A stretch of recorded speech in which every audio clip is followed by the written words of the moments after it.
सुनी लंकापुरी, कष्ट बढ़ता गया वीर लंकेश का। वीर यही रावण की जब चिता जल गई, हो रहा नाश है नित्य निज देश का। राजा बिहुआवलपुर का जो रणबांकुरा, पुत्र नारंतक लंका बुलाया गया। संकरोड़ों की सेना लिए आ गया, वीर कपिदल से लड़ने पठाया गया।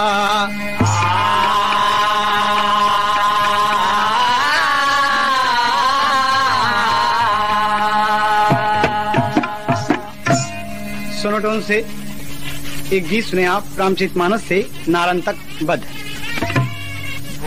तमाम आखिरी पुत्र दशानन का नारंतक बचा है।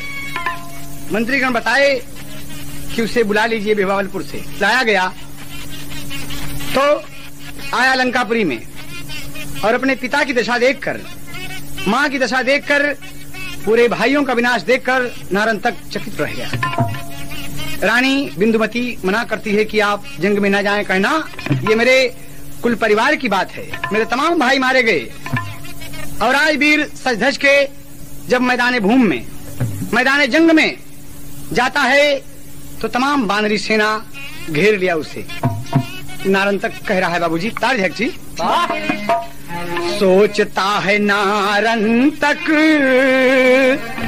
सोचता है नारंतक, लुट गया घराना है, लुट गया घराना है, लुट गया घराना है, लुट गया घराना है। सोचता है नारंतक, सोचता है नारंतक, लुट गया घराना है, लुट गया घराना है, लुट गया घराना है। सोचता है नारंतक, लुट गया घराना है, लुट गया घराना है। राम लक्ष्मण को जंग में मार के गिराना है, मार के गिराना है, मार के गिराना है, मार के गिराना है। राम लक्ष्मण को जंग में, राम लक्ष्मण को जंग में मार के गिराना है, मार के गिराना है, मार के गिराना है। राक्षसों की भीड़ चल पड़ी,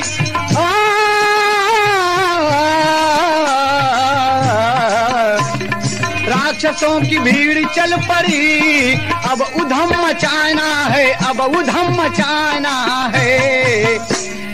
आन बान लंका की, आन बान लंका की, शान से बचाना है, शान से बचाना है, शान से बचाना है, शान से बचाना है। आन बान लंका की, आन बान लंका की, शान से बचाना है, शान से बचाना है, शान से बचाना है।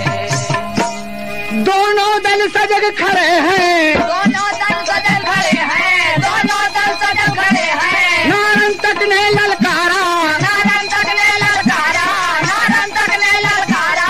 तब हनुमान जी गरजे जय जय श्री राम का नारा, तब हनुमान जी गरजे जय जय श्री राम का नारा, तब हनुमान जी गरजे जय जय श्री राम का नारा। अंगद नल्लील उछल के, अंगद नल्लील उछल के, अंगद नल्लील उछल के राक्षसों के बीच में आए, राक्षसों के बीच में आए, राक्षसों के बीच में आए। किसके कितना पानी है तो आज पता चल जाए, किसके कितना पानी है तो आज पता चल जाए, किसके कितना पानी है तो आज पता चल जाए। नारंतक क्रोध में बोला, रे कभी तेरा राम है कहाँ? बोल, अरे बानरी सेना बताओ कि तुम्हारा राम और लक्ष्मण कहाँ है? नारंतक गरज रहा है और क्या कहता है कि शेर से ही शेर लड़ेगा, शेर से ही शेर लड़ेगा, तेरा क्या ठिकाना है, तेरा क्या ठिकाना है, तेरा क्या ठिकाना है, तेरा क्या ठिकाना है। शेर से शेर लड़ेगा, शेर से शेर लड़ेगा, तेरा क्या ठिकाना है, तेरा क्या ठिकाना है, तेरा क्या ठिकाना लक्ष्मण को जंग में मार के गिराना है, मार के गिराना है, मार के गिराना है, मार के गिराना है। राम लक्ष्मण को जंग में, राम लक्ष्मण को जंग में मार के गिराना है, मार के गिराना है, मार के गिराना है। बाबूजी, दोनों सेनाएं आमने सामने खड़ी हैं, वीर ललकार रहे हैं, भयंकर युद्ध हो रहा है, राक्षस कट कट कर गिर रहे हैं और कपिदल जय श्री राम का नारा लगाते हुए आगे बढ़ रहा है। कभी को टेरी के भाव देना पड़ा।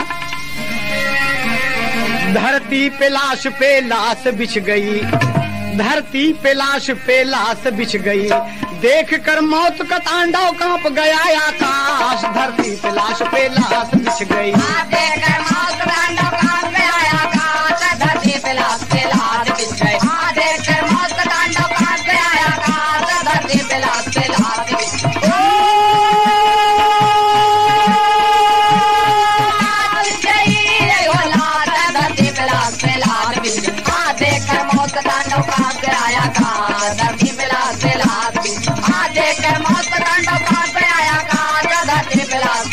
बिछ गई।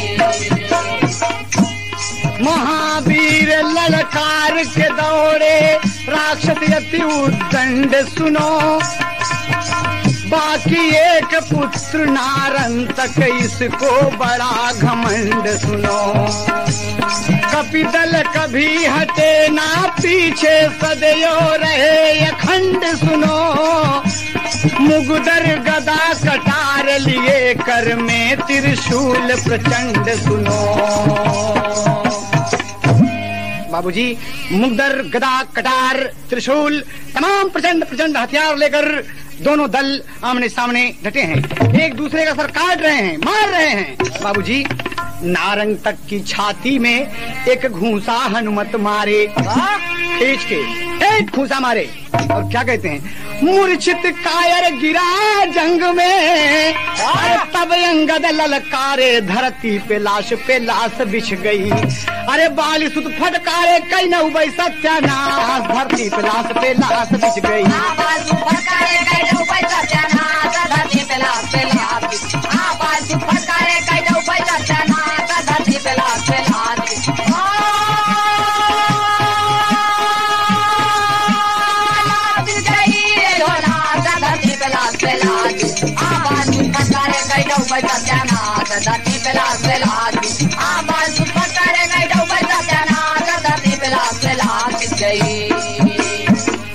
एक घूंसा मारे और नारंतक बेहोश हो गया, एकदम मूर्छा खाकर गिर गया। और तमाम उसके फौजी, उसके सिपाही, उसके दल के लोग उसको उठाकर लंकापुरी में ले आए, बेहोश है। तो सिकंदर देखता है कि अरे, नारंतक तो बोला कि हम सब दोनों तपस्वियों को मार डालेंगे और इसकी ये दशा है। बाबूजी, कहना है यहाँ पर, नल नील जामवंत, दो लाइन झूमर का भाव है। नल नील जामवंत दौड़े वीर हनुमंत, नल नील जामवंत दौड़े वीर हनुमंत। हव निशाचरन का अंत अंग धाये ते घरी। इधर भाई लंका दरम्यान पड़ा है नारंतक बलवान। मूर्छा जागी शैतान घबराए ते घरी। प्रतिज्ञा कई के वीर महान चला है करण जंग मैदान। कपिदल जान बचा के भागे, कपिदल जान बचा के भागे, तही न पाए ते घरी। हाँ, लक्ष्मण मारे तीर पे तीर, व्याकुल नारंतक रणधीर, किंतु आखिर में उसने ऐसा जंग मचाए ते घरी।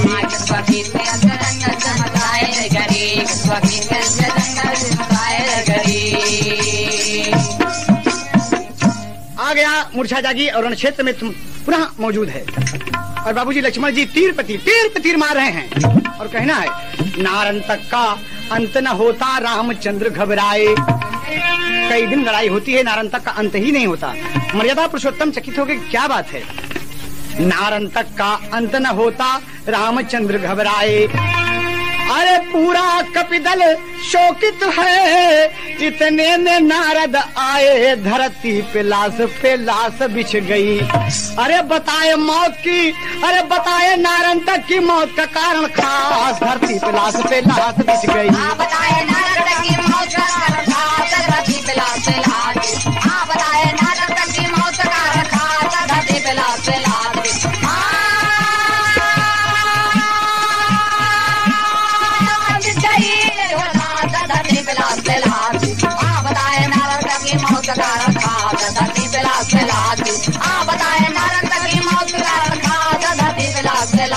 गई।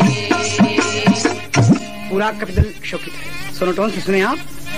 और मर्यादा पुरुषोत्तम सोच रहे हैं कि नारंतक क्यों नहीं मरता, बड़े बड़े बहादुर मार दिए गए, नारंतक की क्या विशारद है। लेकिन बाबूजी, नारंतक वास्तव में बलवान है, लड़ रहा है।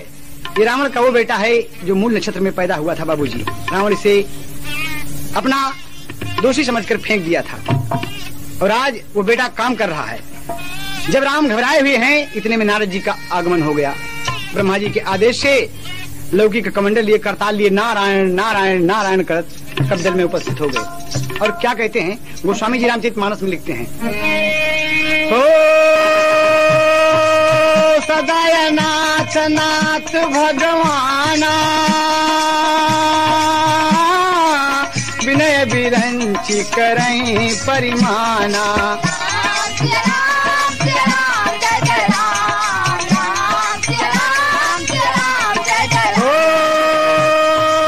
जब लग होन प्रभात न पावई,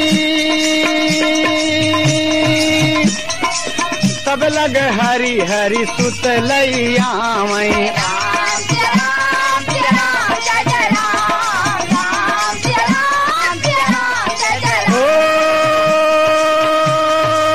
नारंतक बध है सही हाथा,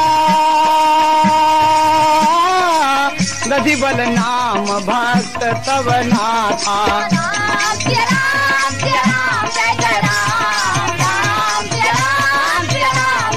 ओ नाथ बहुत यही कलई खिलावा, रण बिलो की देवन दुख पावा। तैसन तुम्हें न सोह लड़ाई, दधि बल सन मुख करऊ लड़ाई।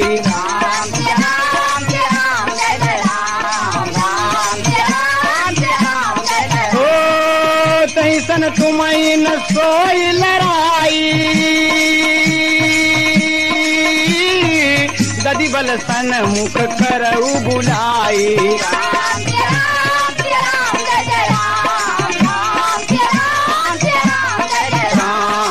राम सिया राम जय जय राम।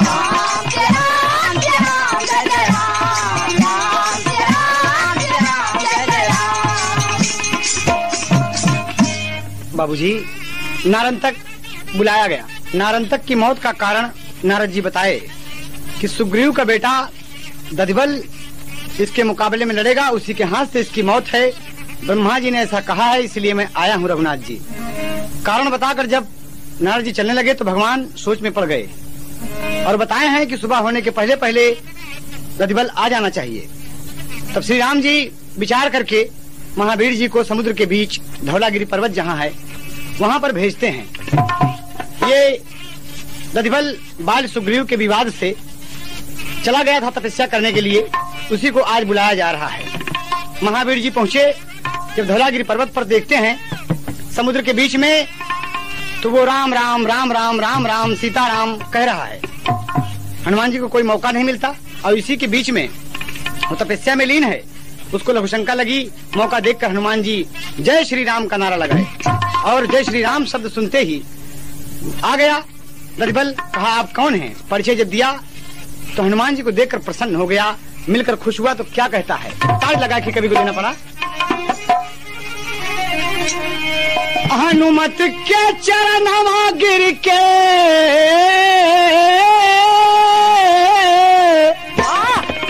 हनुमत के चरणवा गिर के बोला बलवनवा कहीं करनवा अइला, कहीं करनवा अइला। हम के बतावा हनुमान कहीं करनवा अइला।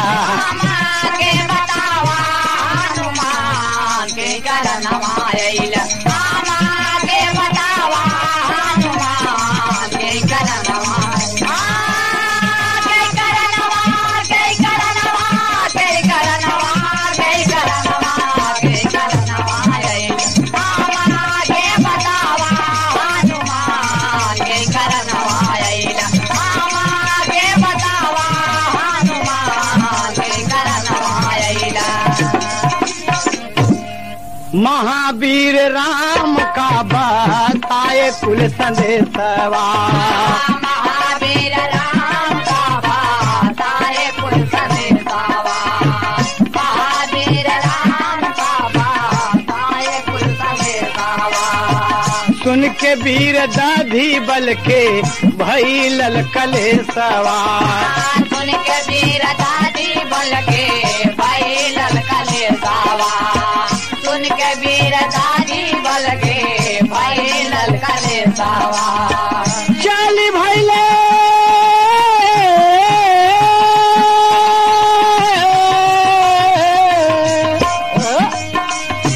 चाली भैले तही छनवा छोड़ी के मकान कहीं करनवा अइला। कहीं करनवा अइला पहुँचे जहाँ बैठे भगवान कहीं करनवा अइला। पहुँचे जहाँ बैठे भगवान कहीं करनवा अइला। पहुँचे जहाँ बैठे भगवान कहीं करनवा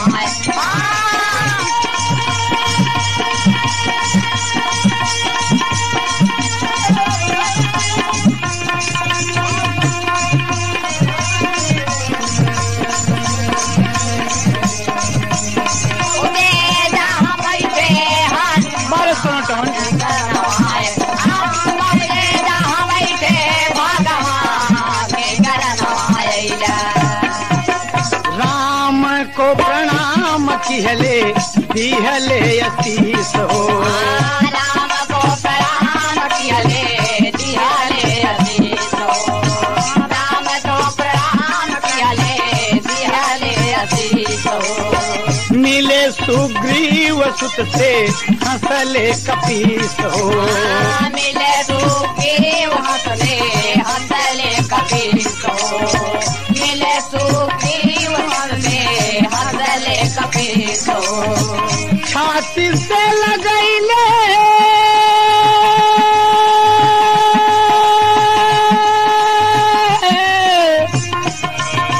छाती से लगैले ददी बल हंसे नौजवान कहीं करनवा अइला। कहीं करनवा अइला आई सगर खुशिया महान कहीं करनवा अइला। आई सगर खुशिया महान कहीं करनवा अइला। आई सगर खुशिया महान कहीं करनवा अइला। कहीं करनवा कहीं करनवा कहीं करनवा कहीं करनवा कहीं करनवा अइला। आई सगर खुशिया महान कहीं करनवा अइला। आई सगर खुशिया महान कहीं करनवा अइला। बेटे से मिलकर सुग्रीव प्रसन्न हुए। बाल के विवाद से यदुवल पिता की आज्ञा से तप करने के लिए चला गया था बाबूजी। आज हनुमान जी के द्वारा लाया गया। राम जी मिले, अंगद नलनील तमाम मिले, सब खुश हुए। और राम जी के कार्य हेतु ये आया है। लक्ष्मण जी बहुत प्रसन्न हैं। तमाम वीर प्रशंसा कर रहे हैं और प्रातः काल शुद्ध स्नान करके रणभूमि में जब जाने को तैयार हुए बाबूजी तो कवि को उड़ान का भाव देना पड़ा। प्रातः काल चले बलधारी किया शुद्ध स्नान। अरे राम का पांव छुए सब बिरवा। अरे आए जंग मैदान हो धरती पे लाश बिछ गई।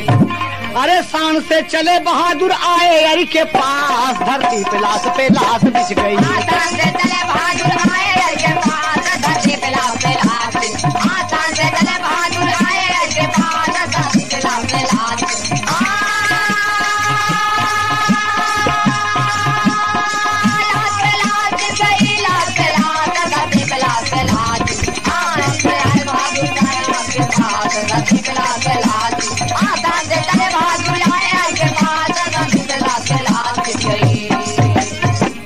मार मार का डंका बज रहा है।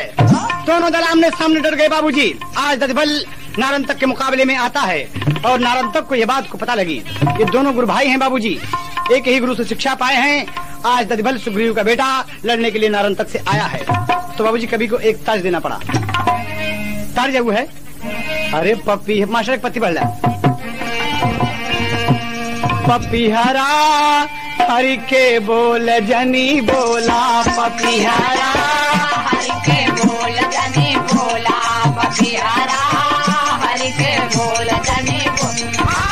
डरली जवनिया के बोल जिने हो, डरली जवनिया के बोल जनी बोला पपिहरा, हरि के बोल जनी बोला पपिहरा, हरि के बोल जनी बोला। हाई तो ओरिजिनल रहा, लेकिन सोनोटोन से देखें आप, आमने सामने दोनों गुरु भाई लगे हुए हैं। इसी पर कवि को कहना पड़ा कि समर में दोनों मिले गुरु भाई, समर में दोनों मिले गुरु भाई, समर में दोनों मिले गुरु भाई।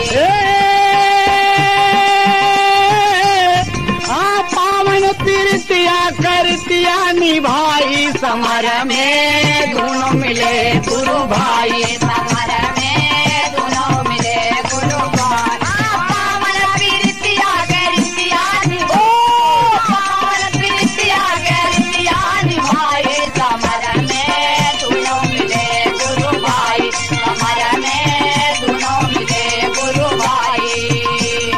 दधि बल नारन तक थे एक गुरु के चेला, दरिबल नारायण तक से एक गुरु के चेला, दरिबल नारायण तक से एक गुरु के चेला।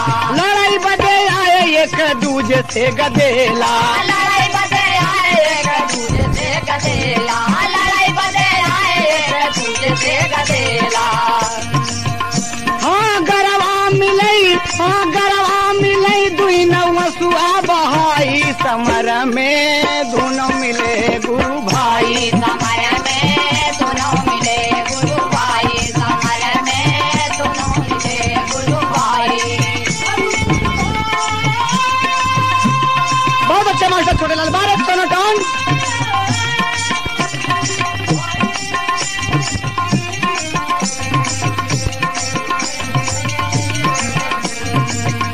समर में दोनों मिले गुरु भाई, समर में दोनों मिले गुरु भाई।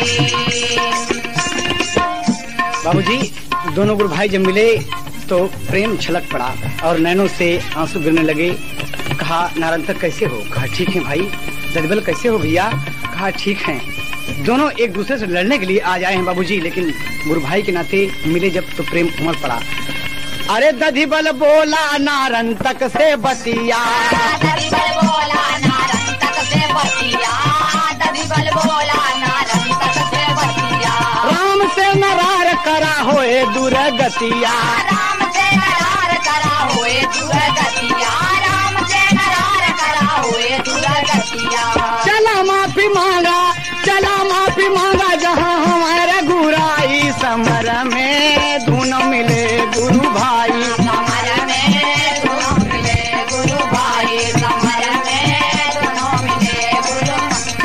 चला माफी मांगा हमारा, ओ चला माफी मांगा हमारा बुराई, समर में दोनों मिले गुरु भाई, समर में दोनों मिले गुरु भाई। जीवन सफल करा राम के सरनिया, जीवन सफल करा राम के करनिया, जीवन सफल करा राम के करनिया। लंका में आई गईल तोहरे गिरनिया, लंका में आए गई तोरे गिरनिया, लंका में आए गई तोरे गिरनिया।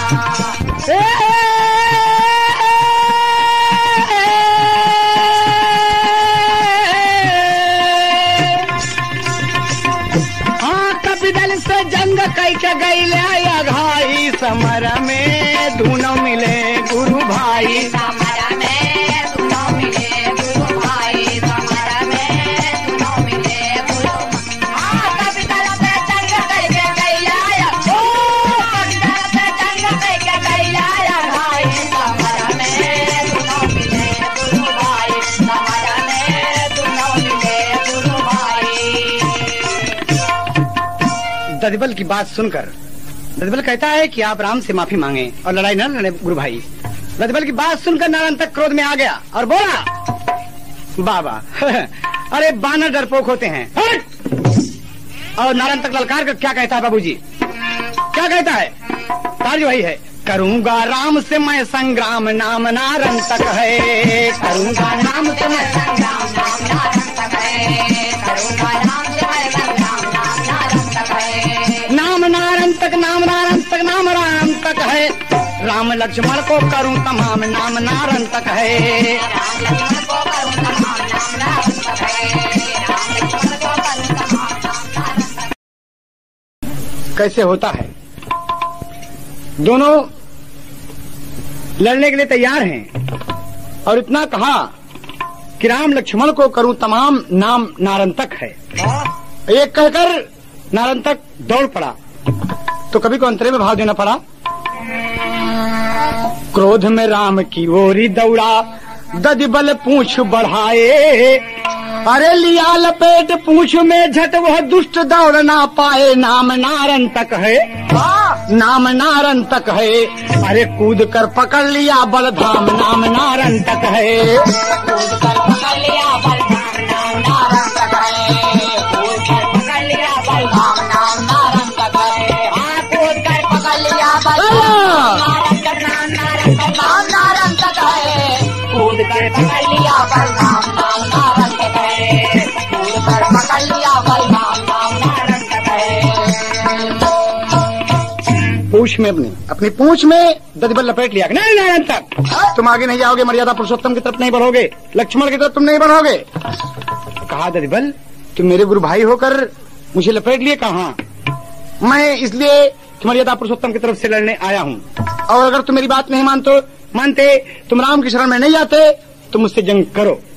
बाबूजी दोनों वीर आमने सामने खड़े हैं, हथियार उठा लिया कि मर्जी हो हथियार से युद्ध करो, मर्जी हो मल्ल युद्ध करो। बाबूजी सुग्रीव सोच रहे हैं, जामुन से पूछते हैं कि इस पापी का वध कब होगा, कब होगा। जामुन समझा रहे हैं कि अरे गुरु का आशीर्वाद है, गुरु का आशीर्वाद है दधिबल को कि नारंतक की मौत उसी के हाथ होगी। तो आप धैर्य धारण करें। कवि को पापड़ में भाव देना पड़ा। होई लड़ाई गुरु भाई में आली छटा निराली है। अरे होई लड़ाई गुरु भाई में आली छटा निराली है। पृथ्वी होई लगी वीरन से खाली छटा निराली है। पृथ्वी होई लगी वीरन से खाली निराली है। पृथ्वी होई लगी वीरन से खाली छटा निराली। पृथ्वी होई लगी वीरन से खाली छटा निराली, छटा निराली, छटा निराली है। पृथ्वी होई लगी वीरन से खाली छटा निराली है। पृथ्वी होई लगी वीरन से खाली छटा निराली है। बिहु बाबलपुर के सब राक्षस मारी गईले रन में और नारंतक के क्रोध भाई छाई गवा तन में। लड़ाई पे लड़ाई, लड़ाई पे लड़ाई होती है। नारंतक के क्रोध भाई छाई गवा तन में। अरे जामवंत सुग्रीव के मन खुशहाली छटा निराली है। अरे हनुमान नल नील बजावे ताली छटा निराली है। हनुमान नल नील बजावे ताली छटा निराली है। हनुमान नल नील बजावे ताली छटा निराली है।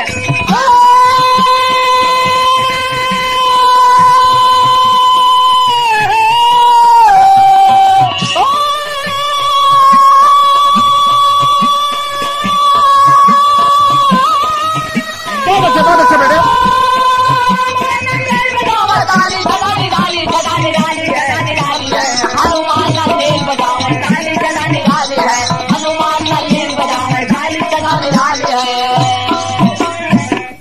बाबूजी बोले सुग्रीव जामवंत से ये भैया। अरे दधिबल के नाश, अरे दुष्ट से होए कस लड़ैया। अरे बड़ा वीर नारंतक बड़ा बवाली छटा निराली है। अरे बड़ा वीर नारंतक बड़ा बवाली छटा निराली है। जामवंत के धीर धरा बनमाली छटा निराली है।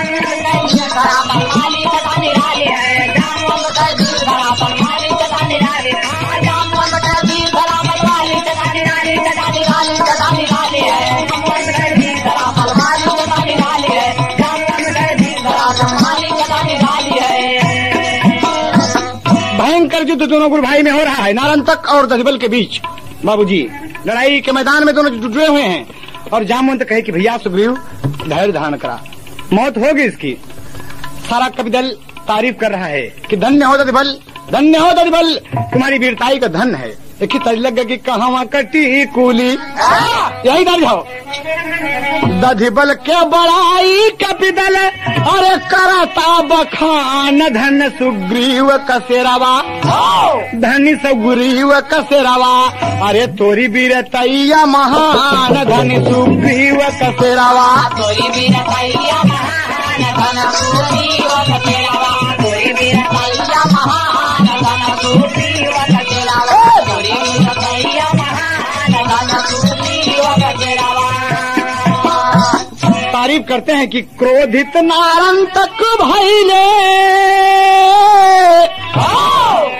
क्रोधित नारंतक भइले, अरे दौड़ा बलवान धनी सुग्रीव कसेरवा, धनी सुग्रीव कसेरवा, अरे धनी सुग्रीव कसेरवा, दधिबल हो गए अंतर्ध्यान धनी, दधिबल हो गए अंतर्ध्यान धन सुग्रीव कसेरवा, दधिबल हो गए अंतर्ध्यान धन सुग्रीव कसेरवा, दधिबल हो गए अंतर्ध्यान धन सुग्रीव कसेरवा। बाबूजी दधिबल को लेकर नारंतक भयंकर युद्ध होता है और अंतर ध्यान हो गया बाबूजी। अंतर ध्यान होकर जाता कहाँ? आकाश पर, आकाश पर पहुंचता है बाबूजी। देखिए ध्यान दीजिए, कभी को उड़ान में भाव देना पड़ा कि जो जन 80 गगन में होती भाई झटकी झटका, हाय हाय हाय हाय क्या लड़ाई है, लड़ो, माँ ने दूध पिलाया तो लड़ो मुझसे। आज नारंतक तुम्हें पता चल जाएगा तो दधिबल कितना बड़ा बहादुर है। जो जन 80,000 गगन में होती झटकी झटका, अरे दधिबल राम का नाम लिया और पृथ्वी पर है पटका, हो धरती पे लाश बिछ गई, अरे खड़का मिटी हृदय की बंद हो गई सांस, धरती पे लाश बिछ गई, बंद हो गई सांस, धरती पे लाश मिटी हृदय की बंद हो गई बात, धरती पे लाश बिछ गई।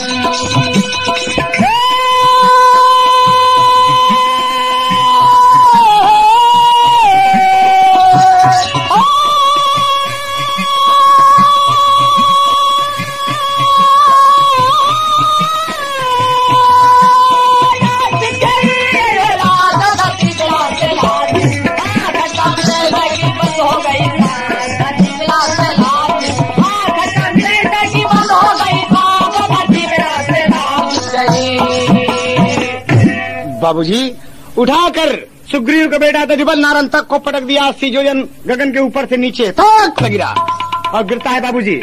जब गिरता है तो एक शब्द करता है बाबूजी। देखिए आज ये पापी मारा गया दधिबल के हाथ, कैसे होता है? हाँ हाँ हाँ, अरे दधिबल किए राम का काम, अरे नारंतक से घोर संग्राम, राम का नाम पुकारे बिरवा मरत की बेरिया, राम का नाम पुकारे बिरवा मरत की बेरिया, राम का नाम पुकारे बिरवा मरत की बेरिया, मरत की बेरिया, मरत की बेरिया, राम मरत की बेरिया, राम का नाम पुकारे बिरवा मरत की बेरिया, राम का नाम पुकारे बिरवा मरत की बेरिया।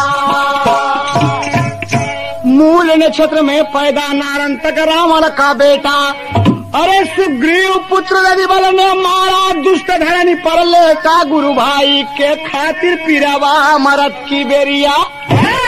बाबूजी ये सुग्रीव का बेटा दधिबल मार दिया, लेकिन मारने के बाद बाबूजी आज गुरु भाई की प्रीत उमड़ी, रोने लगा, कहता है मुक्त हो गया राक्षस योनि से नारंतक बलधारी, अरे दिव्य शरीर किया धारण सुरपुर भैली तैयारी, प्यारी मंदोदरी का हिरवा मरत की बेरिया, प्यारी मंदोदर का हिरवा मरत की बेरिया, प्यारी मंदोदर का हिरवा मरत की बेरिया, मरत की बेरिया, मरत की बेरिया, राम मरत की बेरिया, प्यारी मंदोदर का हिरवा मरत की बेरिया, प्यारी मंदोदर का हिरवा मरत की बेरिया।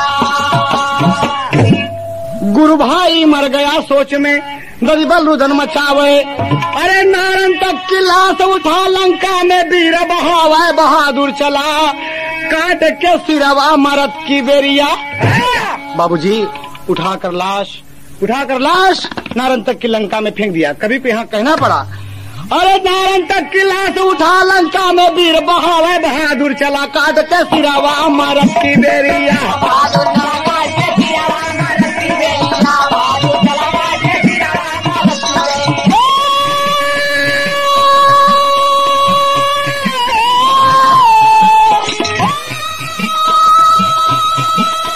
बेटा मारे बहुत अच्छा है भाई।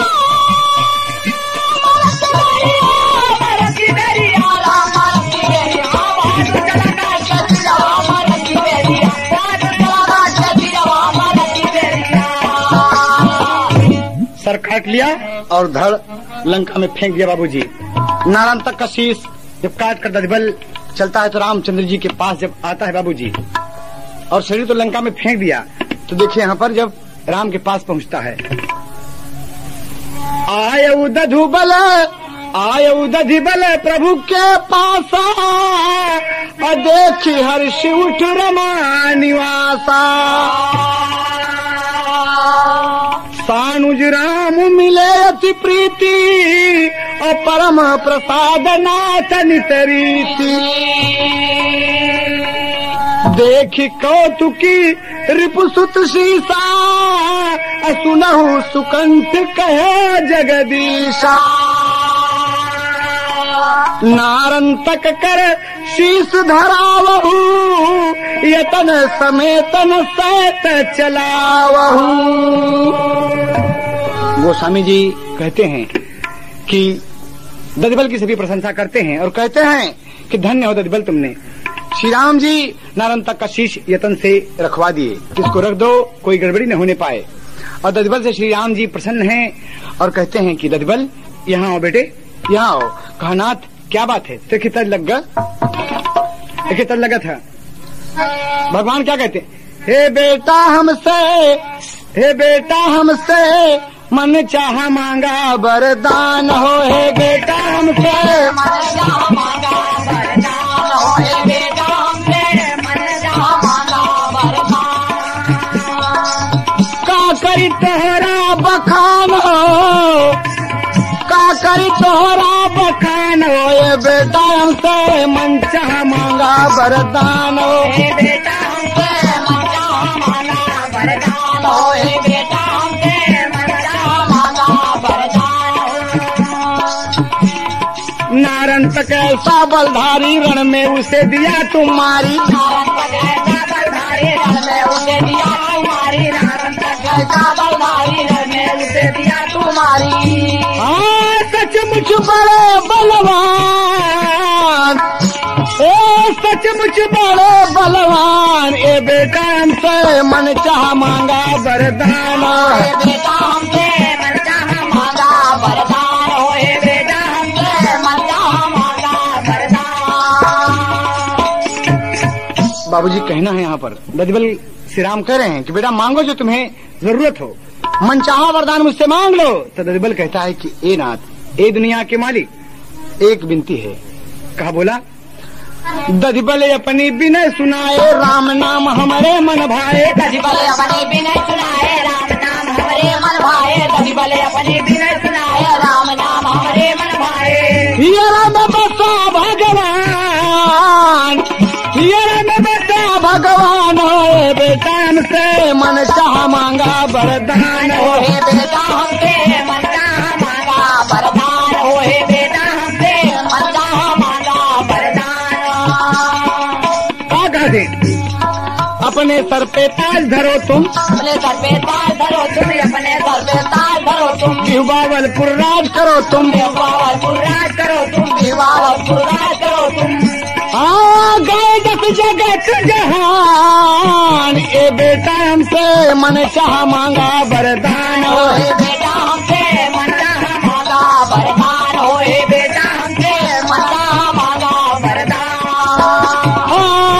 वरदान वरदान वरदान वरदान वरदान वरदान। हे बेटा हमसे मन चाह मांगा वरदान हो। हे बेटा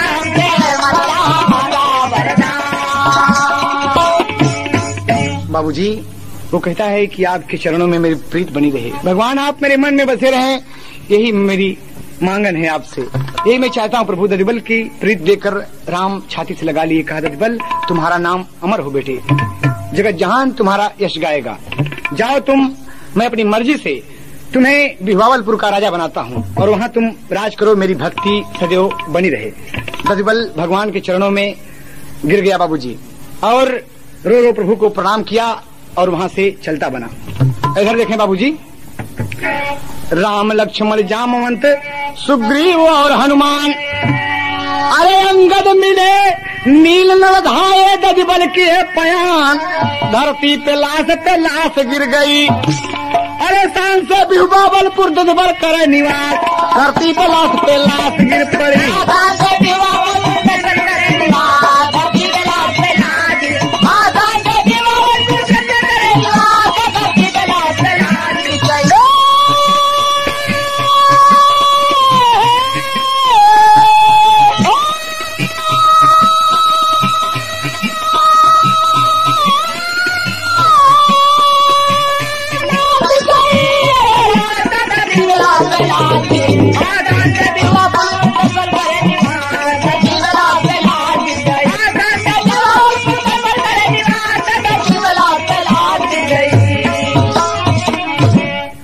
बाबूजी ध्यान देने योग्य बात है, वो इधर दधिबल तो चला गया, इधर लंकेश के सामने जब सिर कटी लाश नारंतक की गिरी बाबूजी, तो उठकर दौड़ा और हाय नारंतक, हाँ पुत्र, हाँ मेरे लाल, पहचान कर बाबूजी महा दुखी हुआ।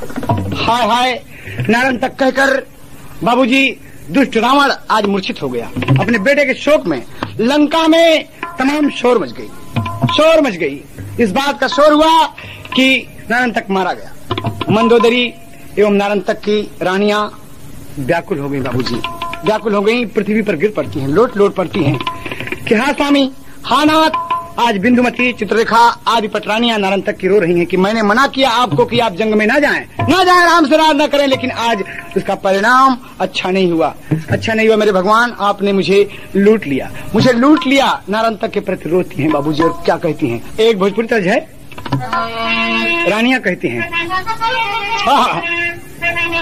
जाई कौनी वारी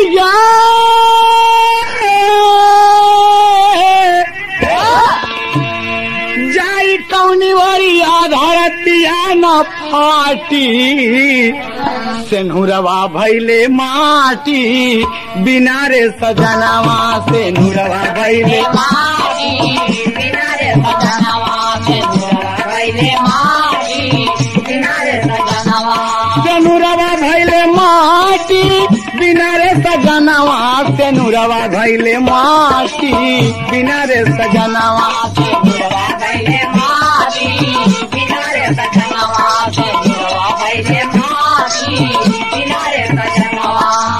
हार सिंगार पे कई हथवा के चूड़िया,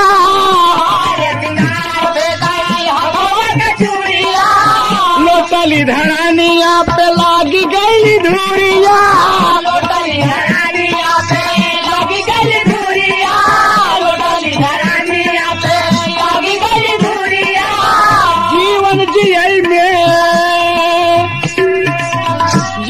जियई में विधाता दियल काटी, सेनुरवा भैले माटी, बिना रे सजनवा सेनुरवा भैले माटी, बिना रे सजनवा सेनुरवा भैले माटी, बिना रे सजनवा।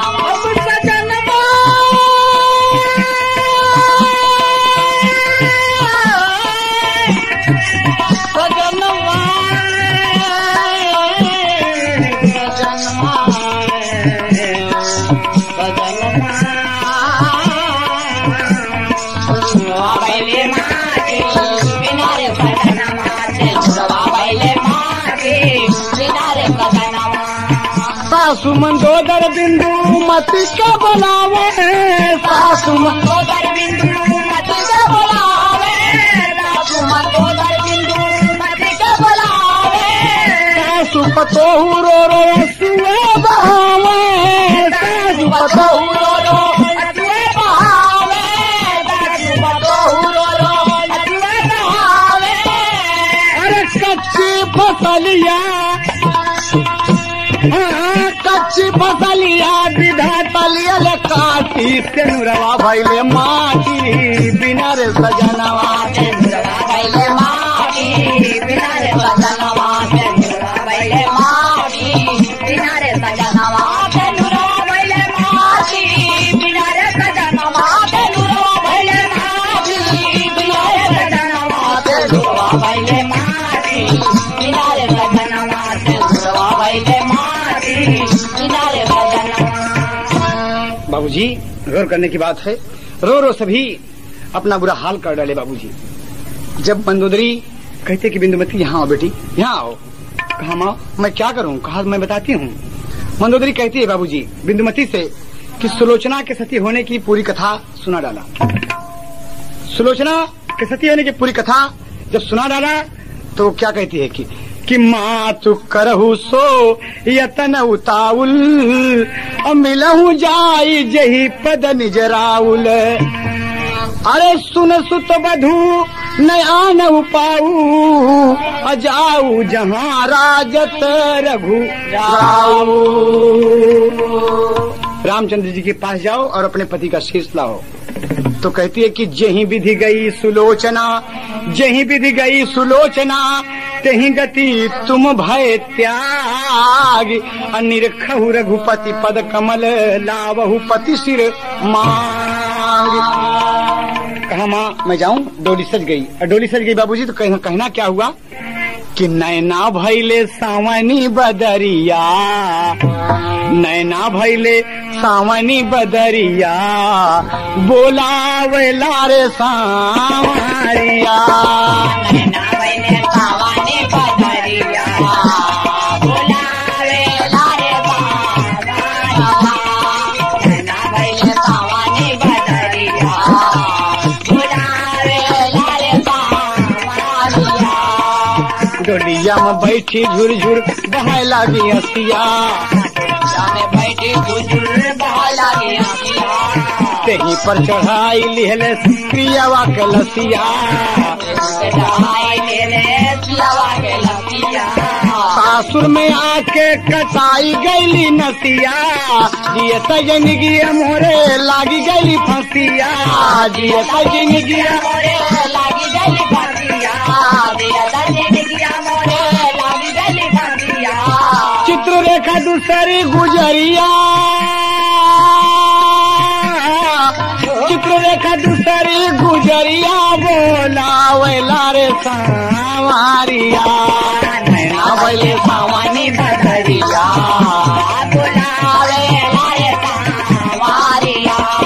नैना भैले सावनी बदरिया बोलावेला रे सांवरिया। बाबूजी जब रामादल में पहुंची तो बानर रीछ आज सब देखकर दौड़ पड़े और अपने मन में कुछ डर रहे हैं। दौड़कर जब कब्दल सामने आया बाबूजी तो तमाम नारियां उतर रही हैं। ये चित्ररेखा और बिंदुमती दोनों उतरी और राम के जब पास पहुंचने का प्रयास करती हैं तो ऋछ रोक दिए। कहा बिंदुमती करन बिंदुमती बनरन से करेला यह रजिया, बिंदुमती बनरन से करेला यह रजिया। राम से मिलई दा हवे हमारी गरजिया, राम से मिलई दा हवे हमारी गरजिया। पियवा हमार कहले राम जी से कजिया, पियवा हमार कहले राम जी से कजिया। सागर में डूब गईली हमारी जहाजिया, सागर में डूब गईली हमारी जहाजिया। सागर में डूब गईली हमारी जहाजिया। नैया के राम पतवरिया, नैया के राम पतवरिया बोलावेला रे सांवरिया। भैले सावनी बदरिया बोलावेला रे सांवरिया। नैना भैले सावनी बदरिया बोलावेला रे सांवरिया। बाबूजी वृक्ष बांधकर मिलने नहीं देते। और प्रीत देखते हैं मर्यादा पुरुषोत्तम की जय जयकार करती हैं कि नाथ मिलो मुझसे, मैं आपसे कुछ मांगने आई हूँ। और कहा कहती कि तोहरे दरस बदे, अरे तोहरे दरस बदे, अरे अइले रघुराई तोहरे दरस बदे,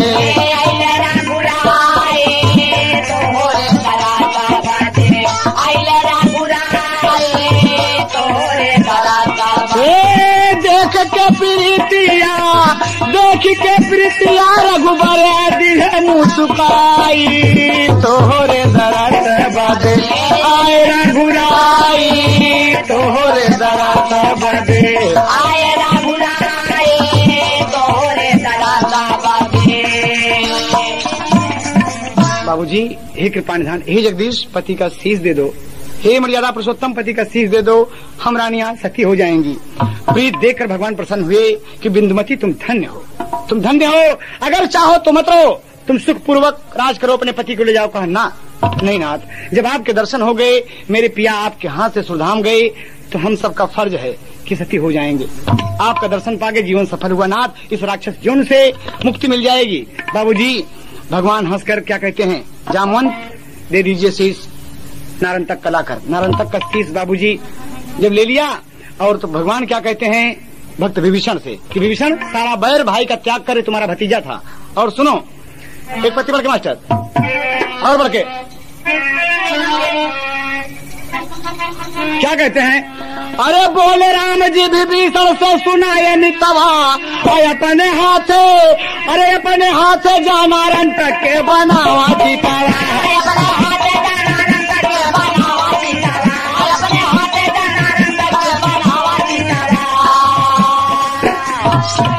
जहाँ बिंदुमती चाहे वही स्थान हो, अधूप दीप चंदन अगर लावा महान हो, अरे बिंदुमती से ससुर का तू निभावा रितवा।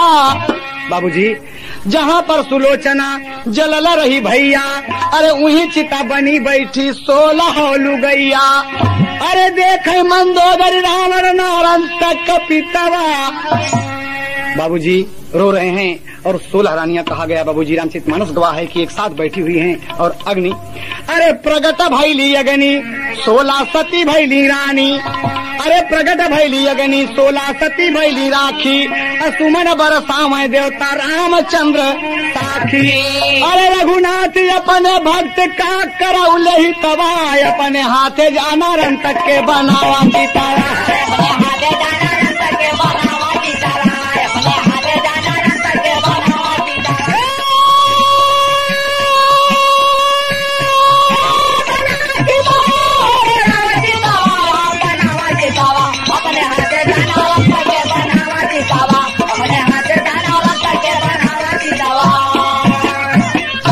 बिंदुमती भई सती पति संग स्वर्ग में करे बिहार, अरे भूलुर स्वर्ग निवासी लिखले कविवर रामधार हो, धरती पे लाश बिछ गई, अरे हैदर अली कमारी पूर करे सब आस, धरती पे लाश बिछ गई।